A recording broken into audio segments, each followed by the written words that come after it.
Start.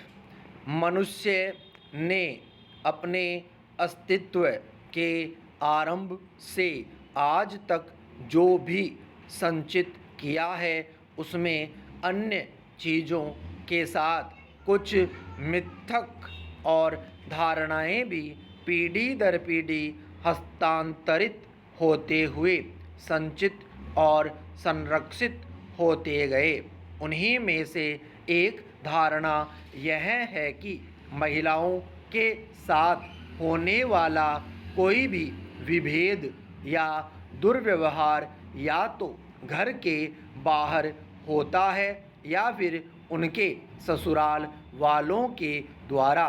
दरअसल ज़्यादातर लड़कियां इसी विचार के साथ पलती बढ़ती है और जब उनका विवाह उनके माता पिता द्वारा तय किया जाता है तब भी अनेक धारणाओं को साथ लेकर वे घर की दहलीज लांघती है। फिर धारणाओं का यह चक्रव्यूह उन्हें इतना मजबूर और लाचार कर देता है कि वे घुटती सुबकती रहती है पर अपनी पीड़ा किसी से नहीं कह पाती है। पैरा। कुछ समय पहले सोशल मीडिया पर एक बच्ची का बेहतरीन क्रिकेट खेलते हुए वीडियो साझा किया गया था जिसमें उस लड़की के बारे में यह लिखा गया था कि उसने अपने पिता से कहा कि उसे क्यों नहीं उसी प्रकार की शिक्षा दी जा रही है जैसी उसके भाई को दी जाती है। उसका यह प्रश्न सबको निरुत्तर करने वाला था, लेकिन कई लोग ऐसे भी थे जिन्होंने यह महसूस किया कि बिना अपनी बात रखे, बिना अपना हक मांगे अपने ही माता पिता से विभेदकारी व्यवहार भी झेलना पड़ सकता है। पैरा। सच यह है कि इस विभेद की समझ कुछ लड़कियों में होती ही नहीं है क्योंकि उन्हें जन्म लेने के बाद यही बताया जाता है कि तुम्हें तो गर्भ में ही खत्म कर देने की योजना थी, पर भाग्य भरोसे तुम पैदा हो गई और अब किसी प्रकार जीवन चलाओ। ऐसा मानने समझने वाली लड़कियां कैसे अपने हक की लड़ाई लड़ सकती है।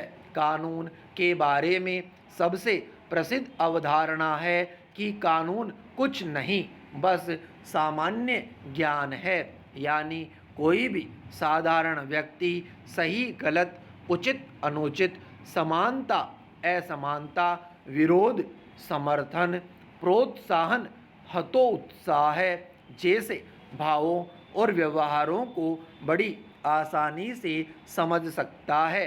समझने के बाद उस पर प्रतिक्रिया कैसी होती है यह दीगर बात है। पैरा।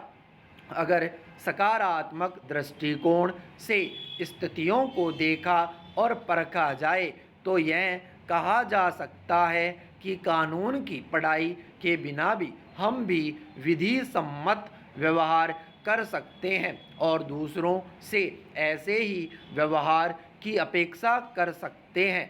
अपने हित संरक्षण को समझ सकते हैं, ज़रूरत पड़ने पर मांग कर सकते हैं, क्योंकि असमानता और विभेद का जो पाठ जिंदगी पढ़ा देती है वह स्त्रीवादी किताबों की खाक छानने के बाद भी इतनी संजीदगी से समझ नहीं आती। पैरा। सच्चाई यह है कि अगर लड़की ने अपने माता पिता की पहली संतान के रूप में जन्म लिया तब तो उसे अपेक्षया कम तकलीफ़ें उठानी पड़ती है तब तक जब तक कि उसका छोटा भाई इस संसार में नहीं आ जाता। उसके आते ही सब कुछ बदल जाता है, प्राथमिकताएं, अवसर और संसाधन भी। इसके उलट अगर लड़की अपने भाई की छोटी बहन के रूप में जन्म लेती है, तब उसके साथ विभेद की गुंजाइश बढ़ जाती है। मसलन भाई को मिलने वाली प्राथमिकता और अवसर उससे भिन्न और अच्छी किस्म के हो सकते हैं। जब लड़की इस विभेद को समझकर आवाज़ उठाती है, तब उस पर तेज तर्रार और लड़का आदि होने का ठप्पा लगा दिया जाता है, बल्कि उसकी आगे की जिंदगी के लिए भी घोषणाएं हो जाती है। लड़ते झगड़ते, अवसरों को खींचते, जूझते, उलझते हुए जब वह सफल हो जाती है, तब उसके पर काटने की कोशिशें शुरू होती है और फिर सिर से बोझ उतारने और घर की बला टालने के लिए उसका विवाह कर दिया जाता है। वह लड़की जो अपने पिता के घर में तमाम उल्लाहने सहती रही, नकारात्मक छवि के साथ ससुराल में भी दोहरे तनाव में रहती है। ऐसा सिर्फ इसलिए होता है कि उसने अपने हक के लिए आवाज़ उठाई होती है। पैरा निश्चित रूप से किसी भी लड़की को, और ख़ास तौर पर जिस माता पिता ने बड़ी मुश्किल से अपनी लड़की को पढ़ा लिखा कर काबिल बनाया है, उसे ससुराल वालों के द्वारा प्रताड़ित नहीं करना चाहिए, बल्कि इस बात का ध्यान रखना चाहिए कि विवाह के वक्त एक लड़की उस पौधे के समान होती है जिसे अपने जन्म स्थान से हटाकर रोपित करना होता है। वहाँ उसके संपूर्ण विकास के लिए आवश्यक है कि उसे पर्याप्त देखरेख और संरक्षण मिले, ताकि वह फले फूले और जीवन अपने नैसर्गिक लय में चल सके। पैरा जब तक स्त्रियों के जीवन से जुड़ी पारंपरिक धारणाओं को तोड़ा नहीं जाएगा, तब तक कानून अपनी परिभाषाओं की चार दीवारी में लिपटा रहेगा।